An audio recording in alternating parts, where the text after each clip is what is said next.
Good afternoon, everybody. Welcome, welcome, welcome, welcome. Can you believe this day? This is both a wonderfully, joyously beautiful, cloudless 70-degree day in Denver, Colorado. I don't know, December 2nd, but here we are, and it's beautiful and it's warm, and we're at the birthplace of Denver, and we're so delighted to have all of you here today. My name is Jeff Shoemaker, and for the last 4 decades I've had the honor of running the Greenway Foundation, and on behalf of the City and County of Denver, on behalf of the Mile High Flood District, on behalf of this little new organization called the United States Army Corps of Engineers, we are so glad to have you here today. It is my pleasure to introduce my fellow speakers today. Of course, Mayor Michael B. Hancock. We have Colonel Mark Himes, who's the commander of the U.S. Army Corps of Engineers, Omaha District, and we have 2 members of City Council, Jamie Torres and Amanda Sandoval, joining me. I am also pleased to welcome representatives from the following members of both the Senate, the United States Senate, and the United States House. We have Mike Washington representing Senator Michael Bennet. Raise your hand as you can. We're on an agenda. I'm going to run through this hard, guys. Chris Rourke, representing Mayor, Governor, Senator John Hickenlooper. We have Jack Murphy representing Congresswoman Diana DeGette, Emma Norman representing Congressman Jason Crow, and Hannah Mullen representing Congressman Ed Perlmutter. And every one of the members that I just mentioned have supported this project from day one, and they all signed on to the infrastructure legislation that made this day possible. Let's do a round of applause for our electeds, please. I am also particularly honored to have representatives of the board and the staff at both the Greenway Foundation and the Colorado Parks Foundation, both of which I have the honor of overseeing. In particular, we have the chairman of the Greenway Foundation, Mr. Kip Stastny, here somewhere. And so all of you with Greenway and State Parks, raise your hand. Thank you. My friends, this is what happens. This day, this moment is what happens when all 4 legs of the progress chair come together, and that's private, public, philanthropic, and political. This is what happens when we gather together and do more collectively well than we could ever do individually mediocre. That's what happens. And good things and great things don't happen fast, but at the end of the day, they happen greatly. I am so honored to be able in a few minutes to introduce Mayor Michael B. Hancock. His staff is here, and members of Department of Transportation and Infrastructure, Parks and Rec, Environmental Health, Department of Finance. All of them have been intimately involved in making this day a reality. We also have representatives from the amazing regional district, the most effective regional district I know, the Mile High Flood District. They've been working on the river longer than anybody. As our team knows, we have so many members, stakeholders, public, private, philanthropic, political, signing on to the memorandum of understanding that the mayor is going to sign today, again, talking about getting together and looking at a greater good. And then, of course, we have this amazing federal partner, the United States Army Corps of Engineers, with which I have had the pleasure of engaging for over 25 years, from 1998, 1997 until today. And I want to do a particular shout out today to the amazing government relations team that has been involved with the Greenway Foundation, with the city, with all of us for all of those 25 years. Capitol representatives, Marjorie Price, David Howlett, Ruth Howlett, raise your hands. These are the dogged, determined sons of guns that have helped get us to where we are today. You know, the word unprecedented is being used so often today, and so many times in negative ways. Unprecedented pandemic, unprecedented climate change, unprecedented social and political discord. I'm delighted to be able to use the word unprecedented in a positive way today, because this will be the single unprecedented largest investment of federal funding for Denver's South Platte River in the city's history, providing ecosystem and flood control benefits to our river, over 9 miles of the 11 miles in Denver, and that deserves a shout out. You know, when my family is really happy, we use 2 words, which are hot damn. This is a hot damn day in more ways than one. This opportunity builds on over 45 years of our city and its partners engaging in the South Platte River. Today, we have over 100 miles of interconnected trails, over 100 acres of interconnected parks, and over 100,000 linear feet of increased river health. And this is what happens when you gather together. We did a River Vision implementation project just 11 years ago, $90 million of benefits to the river up and down its entire course in Denver, ecosystem restoration, environmental, recreational, flood control, water quality benefits coming to the river. It's another example, folks. If it takes a village to raise a child, it takes a city to save a river, and this event speaks to that.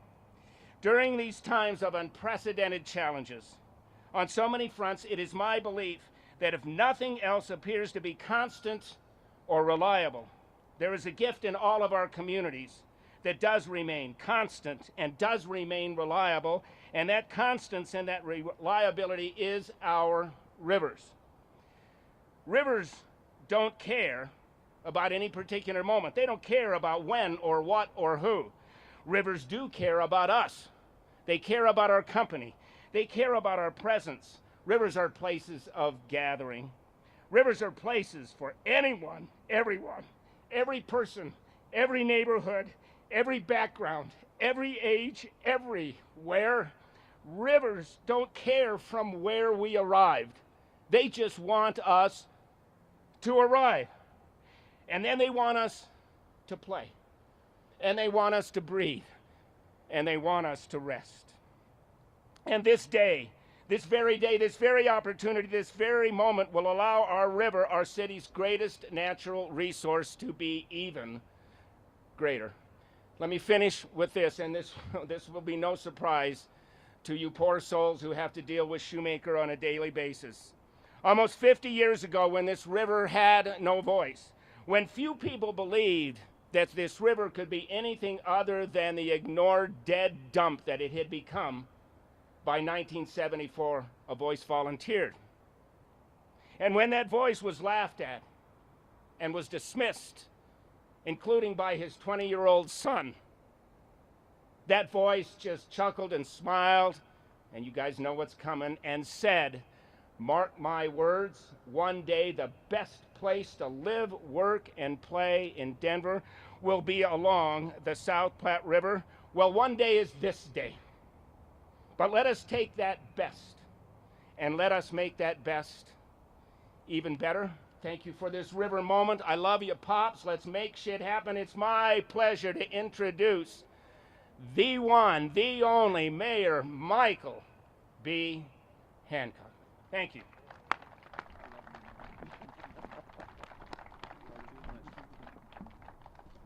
You guys keep it going for Jeff Shoemaker. We are so honored and so grateful for his leadership and passion.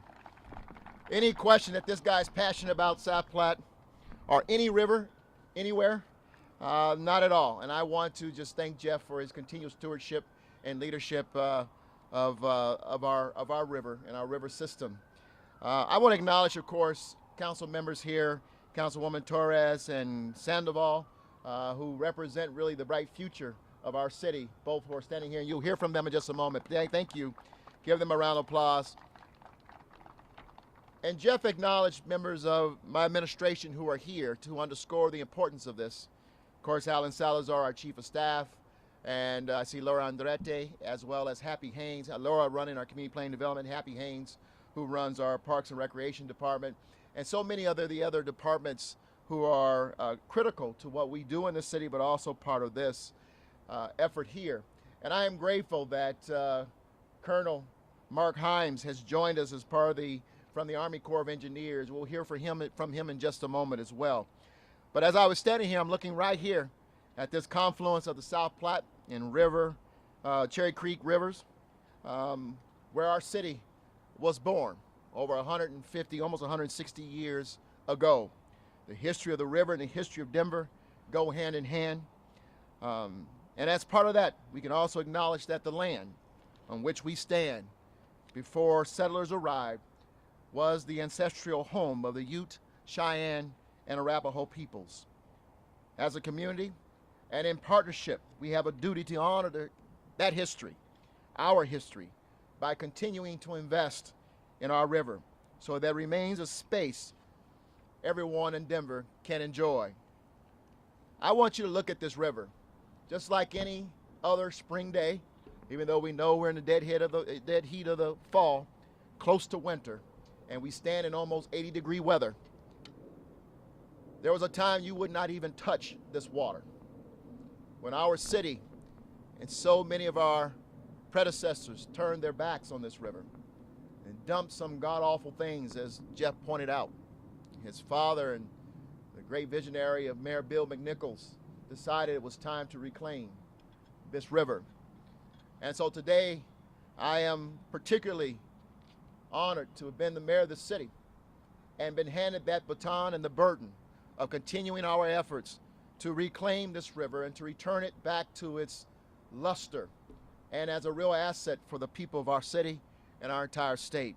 Our administration began our contribution to that investment several years ago in support of the River Vision Implementation Plan.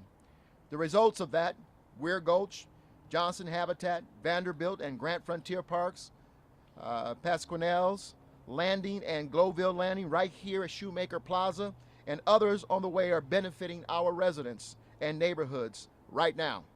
Today, we take the next step in that contribution.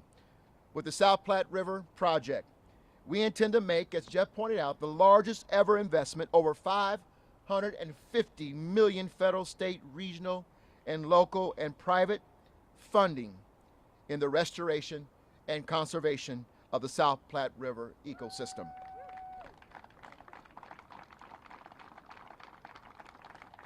And that investment will impact 450 acres along the 6.5 of the 11.5 miles of Denver's river corridor.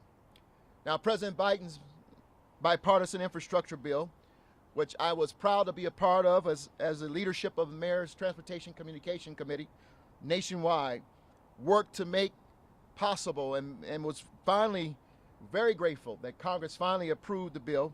We recognize that it opens new opportunities to fund transformative infrastructure projects like this one.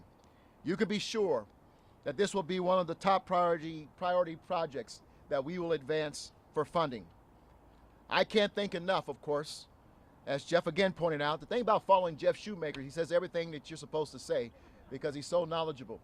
But he was right on target in thanking our congressional delegation.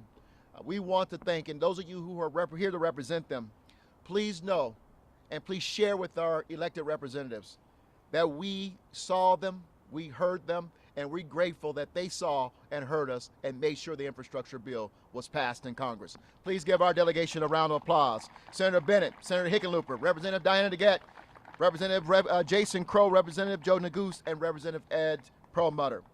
This is an infrastructure investment that will drive economic prosperity and opportunity through equity and the creation of 7,300 good-paying local jobs over the lifetime of the project. Support our neighborhoods, not just through reducing flood risk in vulnerable neighborhoods, but also the creation of new green spaces and recreation amenities.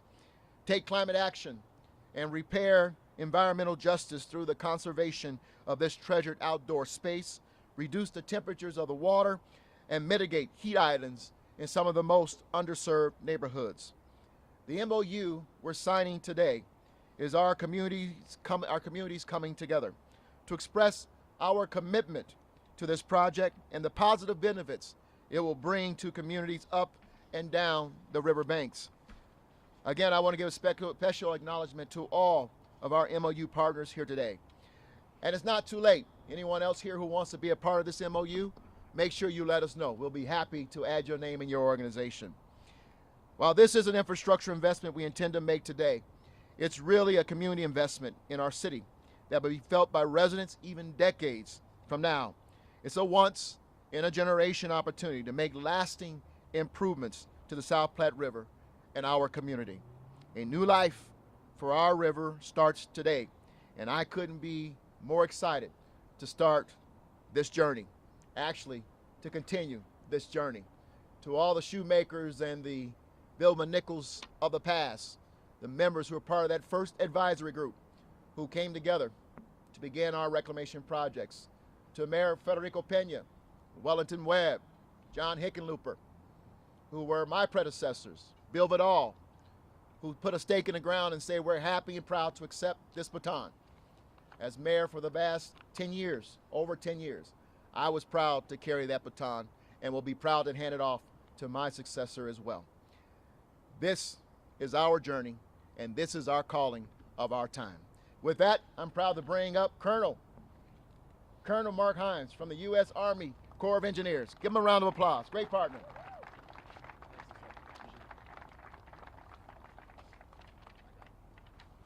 Thank you, Mayor. Good afternoon. What a beautiful day and what a beautiful setting for such an important ceremony. I'd like to start off by thanking Mayor Hancock for the invitation to speak at today's event and for the community's vision for the South Platte River. I'd also like to thank all the elected officials, both city, county, and state that are here today, and appreciate your support for that vision. When I was here a few months ago, the Omaha District was just completing the execution of over $1.75 billion in projects across all the Corps' missions to include civil works, military construction, and environmental remediation. I mention this because a substantial amount of that work was done here in the state of Colorado, especially across the Front Range. This community should be proud of these projects and the good that they are doing for our nation in terms of water resource development, protecting our nation's infrastructure, and supporting our national security. As many of you know, the Corps is partnering with your community on several ongoing projects in the greater metro area. Some of these include the Chatfield Reservoir Reallocation Project, the Southern Platte Valley Section 1135 project, and the operation of the Tri-Lakes, Chatfield, Bear, and Cherry Creek reservoirs. Today, we're here to express our support to another significant project, the South Platte River and Tributaries Project. This project was already approved through a Corps of Engineers Chief Report in August 2019 and authorized for construction by Congress in the Water Resources Development Act of 2020, with an estimated cost of approximately $550 million. We know the city and county of Denver has been working hard to advance the vision for a restored South Platte River. Denver's collaborative efforts with the Corps and many other stakeholder groups that are represented here today demonstrate the strong community commitment for moving this project forward. In closing, the Corps of Engineers Omaha District is proud to be part of the team. Great water resource projects for our nation are most successful when the Corps works with valued partners. And I'm proud of the strong partnership we have in the state of Colorado and the city of Denver. Thank you for the invitation to speak today, and I look forward to continuing the great things here in this community, and especially along the South Platte corridor. Thank you.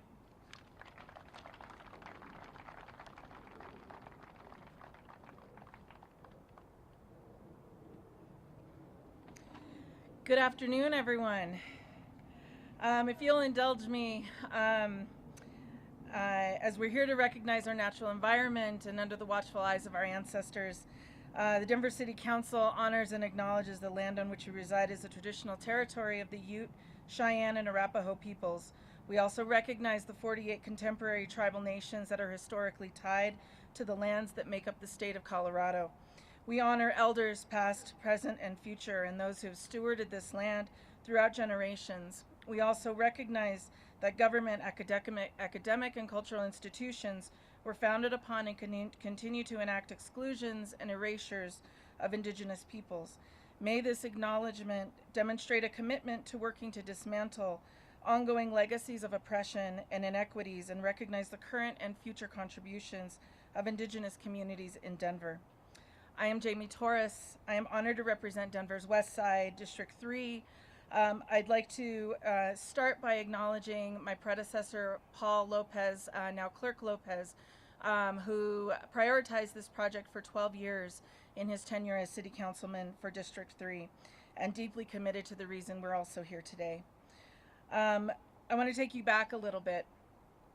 Alan Pendergrass wrote in the Westward in 2015 that the 65 flood claimed 21 lives and resulted in property loss statewide estimated at $543 million.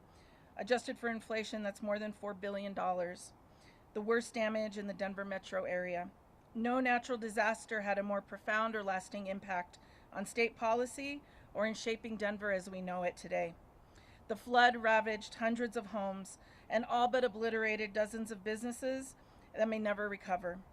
But it also triggered a painful re-examination of a century of haphazard growth and myopic planning, during which the city had abused and poisoned its main waterway and ignored the communities on its banks. The disaster became a trigger for long-delayed flood control projects, ambitious urban renewal plans, and a bitter diaspora for longtime residents of our area. That experience is so real and not forgotten by residents of North Denver and West Denver to this day. I was able to go back to some lifelong residents and ask what they remember about that flood. One memory: on the evening the flooding began, my mother sent my dad to get milk and eggs at the grocery store. He loaded the kids in the station wagon and we drove north on Federal from our home on 9th and Hooker. We observed countless families from the Sun Valley housing projects sitting on the curb along Federal Boulevard with boxes, bags, and suitcases, and we wondered what was happening. Our father explained that the waters crested just east of Federal Boulevard, just past Decatur. We later learned that hundreds of units of housing and businesses had been flooded. The next day we rode our bikes to Federal to see if we could see the waters, and we could view it from a safe distance at 8th and Federal. It was about 5 blocks east of our house, but we could see that our house was at a higher level than that water. I was 10 years old. This is a memory from Rosemary Rodriguez, former city councilwoman for District 3. My mom was 6 years old. My mom, not Rosemary's mom. And remembers going to our Aunt Isabel's house at 50th and Washington in Globeville, which was filled with mud 6 feet high. Everything she owned was gone, not just covered in mud, but literally removed from the house. My grandpa took his pickup throughout the neighborhood to try to collect any furniture he could salvage. She lost her home and every belonging inside, but had the lives of herself and her 3 daughters. Asking about this memory brought back so much trauma and fear. We have an obligation in this city, an obligation to plan better because we know better, an obligation to ensure our families are out of harm's way, an obligation to Athmar Park, Valverde, Sun Valley, Auraria, Globeville, and many other neighborhoods that they don't experience a 1965 flood again.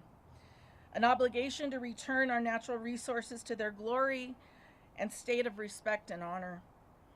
Thank you to all who supported the MOU today and for the decades of advocacy and dedication to the restoration of the South Platte River and all of the communities alongside it. Thank you.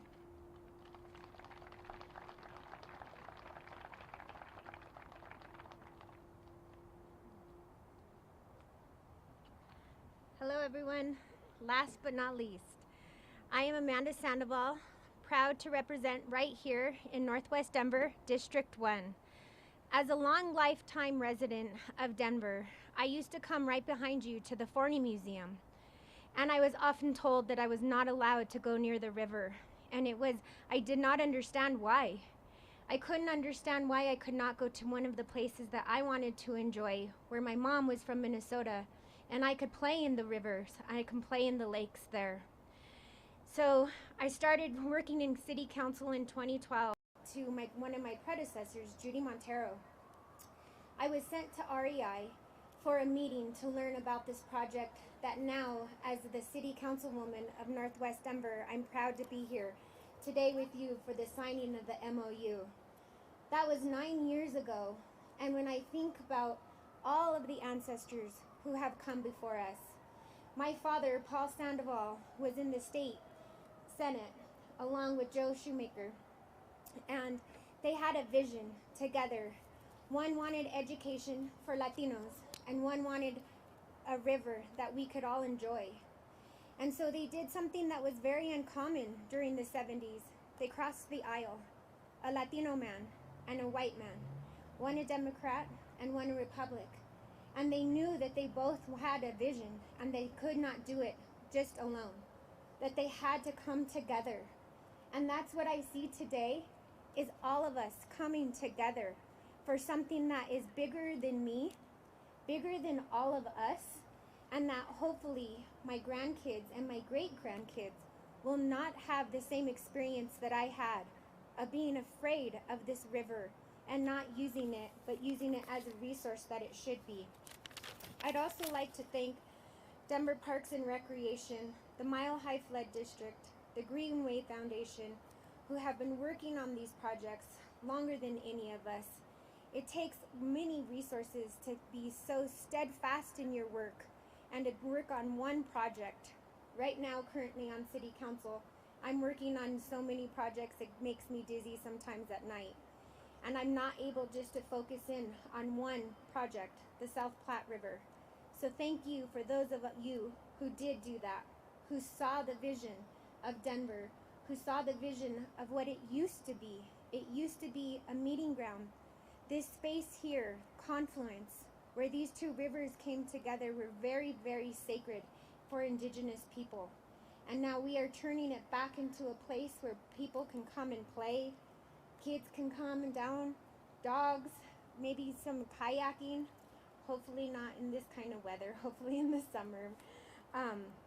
But in the end, the city does not stand still. The city has a strong record of getting things done. All of the work that has been done on the South Platte River corridor helped make the case for making this moving forward with the new efforts of the Corps of Engineers. Your support here today and the fact that many of you have already signed on to the MOU.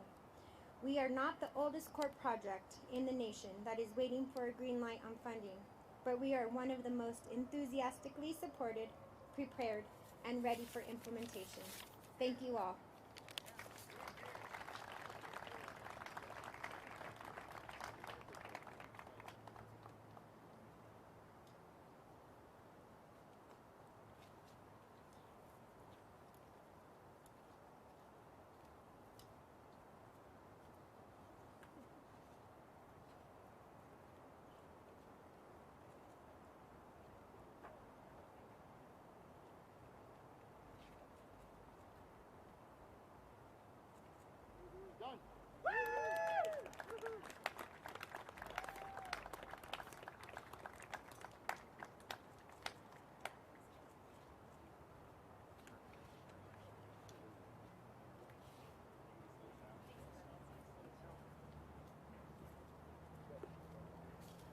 I told you this was a hot damn day. Thank you all so much for being here. Life is busy, especially this time of year, where prayerfully there's far more joy than not over the next several weeks on so many fronts. So we're just getting started. This is going to happen. This is a momentous day. Please put down to your diary. By the way, this is this crazy day. It is 120221. And if you turn that upside down, it's 120221. I can show it to you on my phone. So on this crazy numerical day, on behalf of the mayor, on behalf of all of the departments within the city and county of Denver, the Mile High Flood District, the Army Corps of Engineers, and every single signature on the MOU, we are grateful to you. Have a great holiday month. Come down to your river. She's looking for you. She needs you, and she will bring you peace. Thank you all very, very much. Congratulations. This is a good day. Thank you.